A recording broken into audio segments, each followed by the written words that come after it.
கார்த்திக் தீபா சீரியலில் இன்றைக்கி ஒரு அட்டகாசமான எபிசோடு வந்திருக்கு. ஐஸ்வர்யா வசமாக மாட்டாங்கன்னு சொல்லலாம். வீடியோ பிடிச்சிருக்குன்னா லைக் பண்ணிட்டு பார்த்து சப்போர்ட் பண்ணுங்கள் ஃப்ரெண்ட்ஸ்.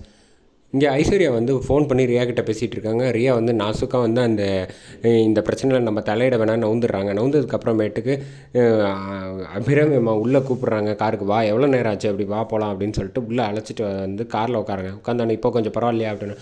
பரவாயில்ல, ஆனால் கொஞ்சம் டயர்டாக இருக்குது அப்படின்னு. எதுவாக இருந்தாலும் பிரச்சனை இல்லை, அவள் வந்து உன்னை செக் பண்ணி பார்த்துட்டான்னா நம்ம நிம்மதியாக இருக்கலாம், உனக்கும் உடம்பு வந்து எல்லாம் சரியாக போயிடும், வா போகலாம் அப்படின்னு சொல்லிட்டு அழைச்சிட்டு வந்துடுறாங்க. வந்துட்டு இருக்கப்போ இந்த பக்கம் கார்த்தி வந்து ஆஃபீஸில் வந்து வேலை செஞ்சு முடிச்சுட்டு டயர்டாக வந்து சரி மதியம் சாப்பிடலாம் அப்படின்னு சொல்கிறப்ப அங்கே உள்ள ஸ்டாஃப் எல்லோரும் வந்து சொல்கிறாங்க, என்ன சார் நீங்கள் வந்து எங்கள் கூட வந்து சாப்பிட்றீங்க அப்படின்னு.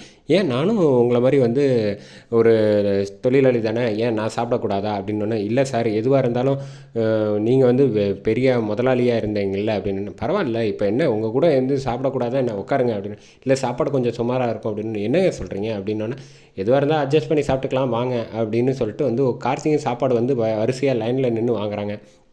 வாங்கினதுக்கப்புறம் கரெக்டாக வந்து சாப்பாடு வந்து சாப்பிட்டு வாயில் வைக்கிறாங்க. வாயில் வச்சோன்னா அடுத்த செகண்டே நல்லா இல்லை, என்னங்க இப்படி இருக்குது சாப்பாடு, நீங்கள் மட்டுக்கும் வந்து இதை அட்ஜஸ்ட் பண்ணி சாப்பிட்டுக்கிட்டு இருக்கீங்க, ஏன் இதெல்லாம் வந்து நீங்கள் கேள்வி கேட்க மாட்டீங்களா? எப்படி சார் கேள்வி கேட்குறது அப்படின்னா, கேள்வி கேட்கணுங்க.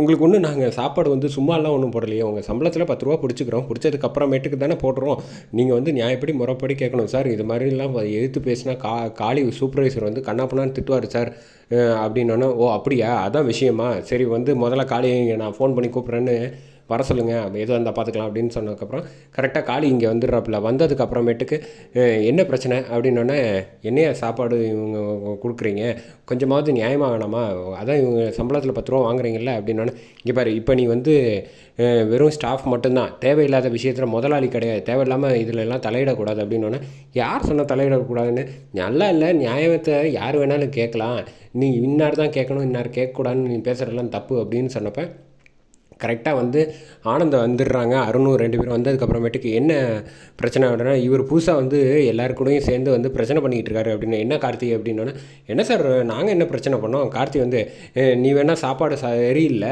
ஏன் சரியில்லைன்னு நான் கேள்வி கேட்குறேன், இது தப்பா அப்படின்னோடனே, ஏன் இத்தனை வருஷமாக யாருமே கேட்காது, அதான் இத்தனை வருஷம் யாரும் கேட்கல, நான் இப்போ கேட்குறேன்ல, நீ வேணால் ஒரு வாய் சாப்பிட்டு பாரு அப்படின்னோடனே போய் சாப்பாடு எடுத்துகிட்டு வராங்க ஆனந்துக்கு.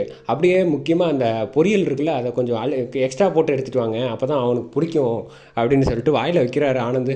வாயில் வச்சோன்னே சாப்பாடு வந்து லைட்டாக துப்பிட்டு, என்ன இது இவ்வளோ நல்லாவே இல்லைன்னு காளியை கண்ணா பண்ணான்னு திட்டிடுறாங்க. முதல்ல வந்து அந்த ஆளை வந்து மாற்றிட்டு வந்து நல்ல கான்ட்ராக்டர்கிட்ட விடு, அப்போ தான் வந்து சாப்பாடு நல்லா அருமையாக வரும் அப்படின்னு சொல்லிட்டு போயிடுறாங்க. கார்த்திக்கு வந்து ரொம்ப நன்றி தம்பி அப்படின்னோடனே, எதுவாக இருந்தாலும் நம்ம வந்து கேட்கணும், வாய் விட்டு கேட்டால் தான் எல்லாமே கிடைக்கும். எங்களுக்கு இந்த விஷயம் வந்து தெரியாமல் இருந்திருக்கு. காளி வந்து வேறு ஆள்கிட்ட சொல்லிகிட்டு இருந்தால் மட்டும் போகாது, எங்களை பார்த்து நேர்லேயும் சொன்னீங்கன்னா இந்த பிரச்சனை அப்போயே சரி பண்ணியிருக்கலாம். எந்த சந்தேகம் இருந்தாலும் எதுவும் உதவி வேணும்னாலும் என்கிட்ட தனியாக வந்து கேளுங்க அப்படின்னு கார்த்திக் எல்லாருக்கிட்டையும் சொல்லிடுறாங்க. கார்த்திக் எல்லோரும் வந்து நன்றி சொல்லிவிட்டு அங்கேருந்து வந்து கிளம்பிடுறாங்க. இந்த பக்கம் வந்து ஆனந்த் வந்து அருண் சொல்கிறாப்புல, நான் தான் சொன்னேன்ல, நீ வந்து எல்லா பால்லையும் அவன் 6 அடிச்சுக்கிட்டே இருக்கான், பேசாமல் வந்து நீ ஒதுங்கிக்கிறதா நல்லது அப்படின்னா, இந்த தடவை வேணால் அவன் வந்து மிஸ் பண்ணியிருக்கலாம், நான் அடுத்த தடவை வந்து நான் போடுற பாலில் அவன் க்ளீன் போல்ட் ஆகிறானா இல்லையான்னு பாரு அப்படின்னு சொல்லிட்டு ஆனந்த் அந்த பக்கம் காமெடி பண்ணிவிட்டு அந்த பக்கமாக தனியாக போகிறாங்க. இந்த பக்கம் ரியா வந்து எந்த ஃபோன் வந்து ஐஸ்வர்யா பண்ணுறாங்க, ஆனால் ஃபோனை எடுக்காமல் அப்படியே வச்சு ஓட்டிட்டாங்க. வர்ற வழியில் வந்து டாக்டர்கிட்ட வந்துடுறாங்க. வந்ததுக்கு அப்புறமேட்டு கரெக்டாக வந்து ஐஸ்வர்யா வந்து லைட்டாக முடியலன்னு காருக்குள்ளேயே உட்காந்துக்கிற அளவுக்கு பார்க்குறாங்க. சரி நீ கொஞ்சம் நேரம் இங்கே கார்லேயே உட்காரு, நான் வந்து என் ஃப்ரெண்டு வந்து வந்துட்டா அவளே வந்துடுவா அப்படின்னோன்னே, இல்லை வேண்டாம் அப்படின்னா, அட இங்கே பக்கத்தில் தான் இருக்கீங்களா, நான் வந்து இங்கே ஆல்ரெடி நிற்கிற இடத்துலேருந்து 2வது பில்டிங் தான் வா அப்படின்னோடனே ஐஸ்வர்யா உள்ளே அழைச்சிட்டு வந்து பார்க்குறாங்க. திடீர்னு பார்த்தா ஆச்சரியமாக இருக்குது, அருண் வந்து நிற்கிறாப்புல. என்ன நீ வந்திருக்க அப்படின்னா, பின்ன இவளை வந்து இப்போ பார்க்க வரேன், இவளை நல்லபடியாக நம்ம பார்த்துக்கணும் இல்லையா, அவங்க அம்மா வேற இல்லை அப்படின்னு அருண் சொன்னோன்னே, சரியா போச்சு, இன்றைக்கி வந்து எனக்கு அடி விழ போகிறது கன்ஃபார்ம் அப்படின்னுங்கிறாங்க. அந்த 3 பேரும் வந்து சேரில் உட்காந்துக்கிறாங்க. உட்காந்ததுக்கப்புறம், அம்மா இவன் வந்து உடம்பு சரியில்லைன்னு வர்றப்பயே டயர்டாக இருக்குது அப்படின்னு சொல்லிக்கிட்டு இருந்தா அப்படின்னு அருண்கிட்ட சொன்னோன்னே, வேணா நான் ஜூஸ் வாங்கிட்டு வரவா அப்படின்னு. இப்போ இருக்கிற நிலைமைக்கு ஜூஸ் ஒன்று தான் குறை, இப்போ மாட்டிக்கிட்டு என்ன முடிக்க போகிறேன்னு உள்ளே அழைச்சிட்டு வர்றாங்க. அழைச்சிட்டு வந்தோடனே, சரி நான் செக் பண்ணிக்கிறேன், நீங்கள் 2 பேரும் கொஞ்சம் வெளியில் இருங்க அப்படின்னோடனே ஐஸ்வர்யாவை செக் பண்ணி முடிச்சுட்டு சொல்கிறாங்க. ஐஸ்வர்யா வந்து, இல்லை நான் வந்து இந்த மாதிரி அவங்க 2 பேர்கிட்டையும் பொய்யா சொல்லி ஏமாற்றிருக்கேன், அதை வந்து நீங்கள் வெளியில் காட்டி கொடுத்துறாதீங்க, என் சூழ்நிலை இந்த மாதிரி இருக்குன்னு. நோ இருந்தாலும் அருண் வந்து என் பையன் மாதிரி. அது மட்டும் இல்லை, அபிராமி எனக்கு 35 வருஷம் பழக்கம். என்ன விளாண்டுக்கிட்டு இருக்கியா நீ? ஒன்றை மாதிரிலாம் நான் போய் சொல்லிக்கிட்டு இருக்க முடியாது, நான் உண்மையை தான் சொல்ல போகிறேன்.